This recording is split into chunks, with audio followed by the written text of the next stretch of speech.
Class 10 subject mathematics exercise 5.2 5.2 का प्रश्न संख्या सेकंड है। निम्नलिखित में सही उत्तर चुनिए और उसका औचित्य दीजिए। ठीक है, तो एपी मतलब अरिथमेटिक प्रोग्रेशन 10 कोमा में 7 कोमा में 4 सो ऑन गया है। ये डॉट डॉट डॉट का 30वां पद है। तो 30वां पद कौन सा है ये हमें फाइंड आउट करना है।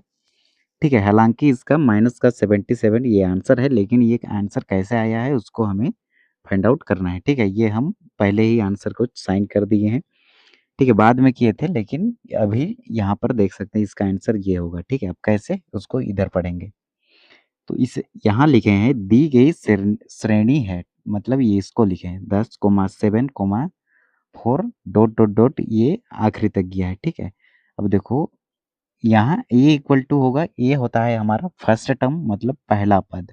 तो पहला पद क्या है 10 है, और लिखेंगे d होता है हमारा सार्वअंतर मतलब कॉमन डिफरेंस। ये होता है सेकेंड टर्म में पहला टर्म को घटा दीजिए, या फिर थर्ड टर्म में सेकेंड टर्म को घटा दीजिए। तो हम a2 माइनस a1 लिखे हैं, मतलब सेकेंड टर्म में फर्स्ट टर्म को घटा दिए। तो 7 माइनस 10 किए तो माइनस का 3 आया, ये हमारा d का आंसर होगा। और n का वैल्यू दिया है 30। ठीक है, यहाँ पर बोला है कि 30वां पद है, मतलब 30वां पद होगा हमारा last term, n equal to 30 होगा। तो हम जानते हैं कि ए एन इक्वल टू होता है a plus n minus 1 multiply में d।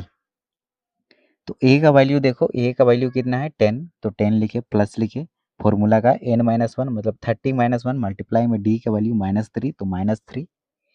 तो हमें मिला 10 प्लस, अब 30 में 1 सब्ट्रैक्ट किए घटा दिए तो हमें मिला 29 मल्टीप्लाई में ये -3 रहेगा हमारा। अब देखो, अब यहाँ पर हम क्या करेंगे, ये 10 रहेगा प्लस रहेगा। अब देखो 9 तिया 27 में 7 लिखे, 2 रहेगा हमारा, फिर 2 तिया 6 और इसको 2 जोड़े 6 7 8, तो 8 हुआ। ठीक है, और ये माइनस रहेगा हमारा, प्लस इंटू माइनस माइनस होता है। अब देखो प्लस इंटू माइनस फिर से माइनस होगा, तो 10 माइनस 27। अब यहाँ पर कैसे सॉल्व करेंगे, आप 87 में 10 घटाइए। ठीक है, तो हमें मिला 77, लेकिन बड़ा का साइन माइनस है तो आगे माइनस लगाना पड़ेगा। ये होता है इसका आंसर। ठीक है, ये होता है नियम। तो माइनस का 77 जो होगा हमारा करेक्ट आंसर होगा, जो कि हम पहले ही साइन कर दिए थे। ऑप्शन नंबर सी जो होगा हमारा करेक्ट होगा। ठीक है, तो अतः 30वां पद माइनस का 77 है, ये होगा हमारा आंसर। और चूंकि या फिर इसलिए ऑप्शन नंबर सी जो होगा हमारा सही विकल्प है। अब प्रश्न संख्या सेकंड को सॉल्व करेंगे। सेकंड इधर दिया है -3 comma -1/2 comma 2 dot dot dot का 11वां पद है। ठीक है, तो इसको हम नीचे सॉल्व किए हैं।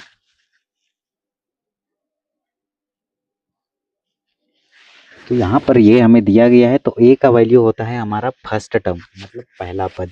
तो पहला पद है हमारा -3, और d होता है हमारा कॉमन डिफरेंस मतलब सार्वअंतर।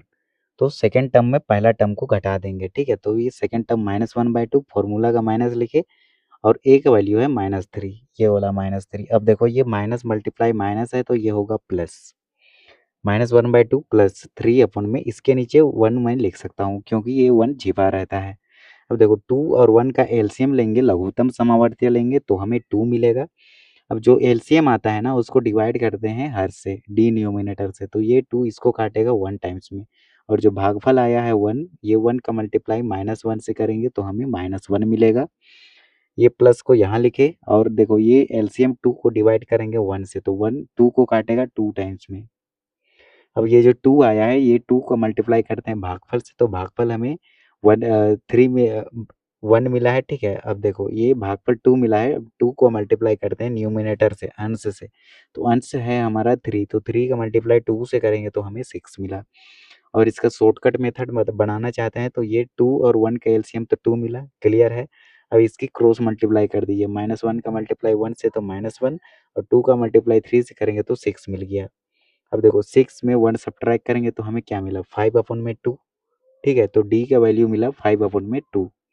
अब हम जानते हैं कि ए एन इक्वल टू होता है a plus n minus 1 d। तो a का वैल्यू देखो -3 प्लस एन का वैल्यू है 11, ठीक है, 11 माइनस 1 मल्टीप्लाई में डी का वैल्यू है 5/1 में 2, तो -3 प्लस अब 10 में 11 में 1 सब्ट्रैक्ट किए तो 10 मिला, मल्टीप्लाई में 5/2, तो ये 2 10 को काटेगा 5 टाइम्स में, ठीक है, और ये 5 का मल्टीप्लाई ये 5 से, तो 25 मिला, ठीक है। अब 25 में 3 घटा देंगे तो हमें मिला 22, तो 11वां पद जो होगा हमारा 22 होगा, अतः ऑप्शन नंबर बी जो होगा हमारा करेक्ट आंसर होगा। तो हम यहाँ से लिख सकते हैं कि ऑप्शन नंबर बी जो होगा हमारा ये वाला, ये होगा हमारा करेक्ट आंसर।